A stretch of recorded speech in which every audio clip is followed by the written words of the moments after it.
Hello and welcome back to Red 100 Acres. Do you recognize this? Well, if not, there'll be a link here in the video for the video where I originally made this rest. It is a rifle rest for shooting your rifle from a bench.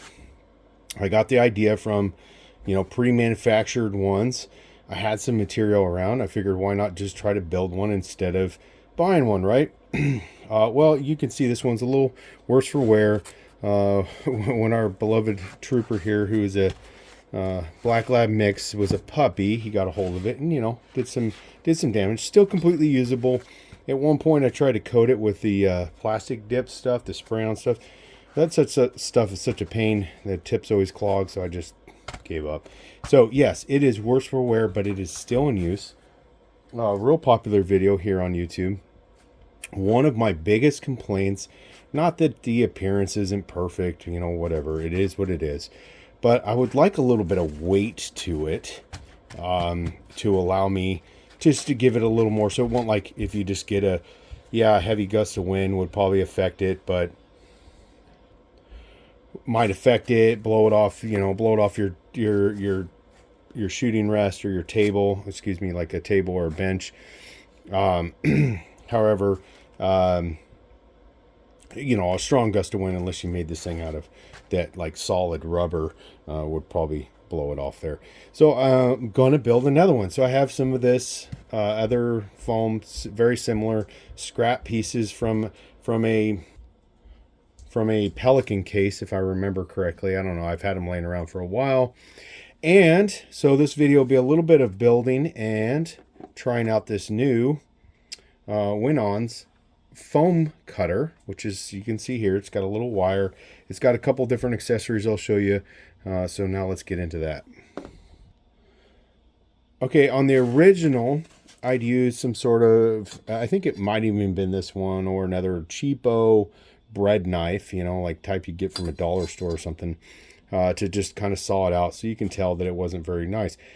So I started looking around for one of these a while back, and they never ended up picking one up. And I recently said, it's wintertime, looking for little projects to do here in the workshop. So I decided to pick this up. I will put the price in here, but I think it was less than $20. It comes with just a few accessories. They call this one's your like a hole cutting style one for, like, if you want to cut a hole. You could use this to make all kinds of different things, and this one is they call them etching one. I don't know exactly what applications, maybe into plastics. It talks about some of the different plastics it comes with. It comes with an extra wire for this, the wire cutter one that I already played around with it. It heats up really quick, and it's got this little safety stand, because obviously once you have it on, it's on. So you have this little stand that you can set it on to keep it from touching on a work surface or something like that and burning something that you don't want to get burned. All right. So real simple. We'll go through some of the process of me just laying it out and then demonstrating me cutting it. All right. So I got bumped the tripod here. Got 3 different foam pieces. They're not perfect. We'll get them trimmed up and get them kind of perfect, but you can tell I could even use something like this to do a nice straight line with, instead of, burning through with that. It makes quite a bit of, obviously you can tell if it's using heat to conduct, to cause resistance through this wire and create heat so that you can cut through this material, it's going to smoke a little. Therefore it stinks, so highly recommend using it in a either well-ventilated indoor area or outdoors. And they do recommend wearing some sort of mask, like an N95 or something there. It doesn't say exactly what, just this face mask. So let's continue. So let's see what I come up with. All right. So I got a longer bread knife.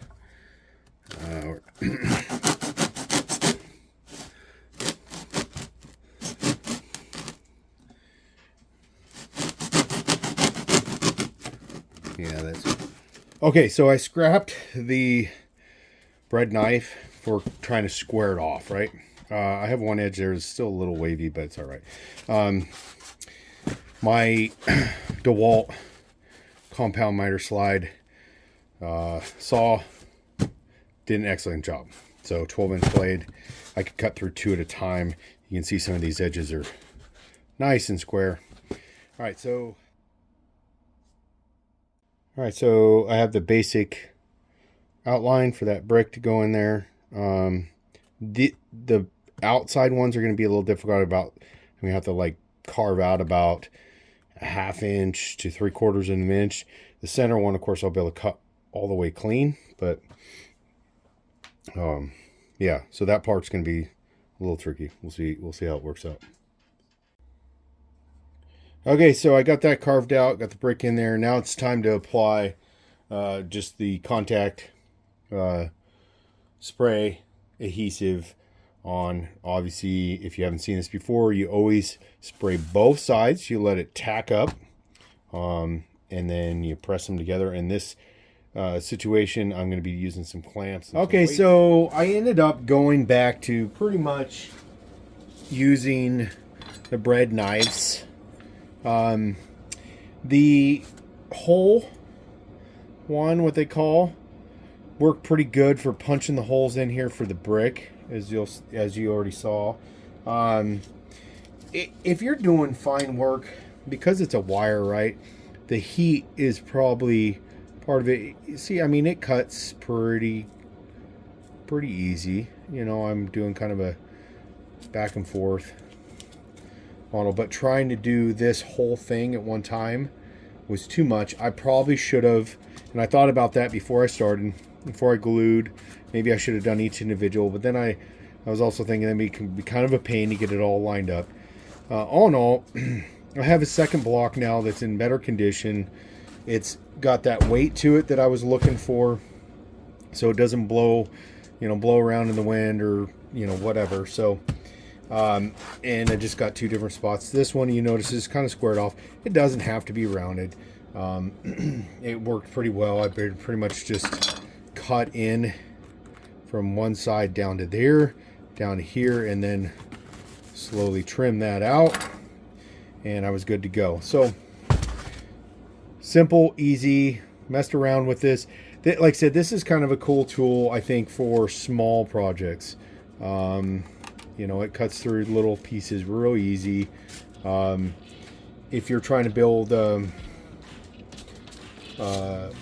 little tool shadows, that's why I kind of drawn a blank on the name, but that might be something good for there.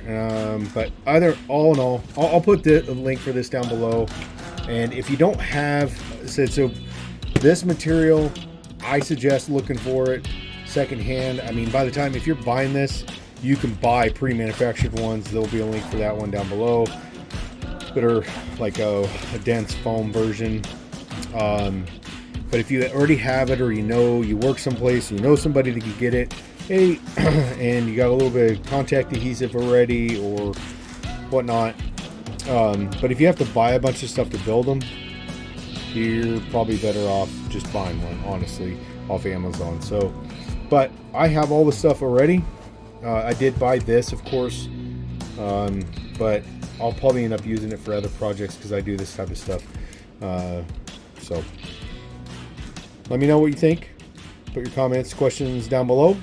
Check us out at theravenwoodacres.com, and you can connect with us at our social media links, which are also down below. Don't forget to like, subscribe, and have a great day.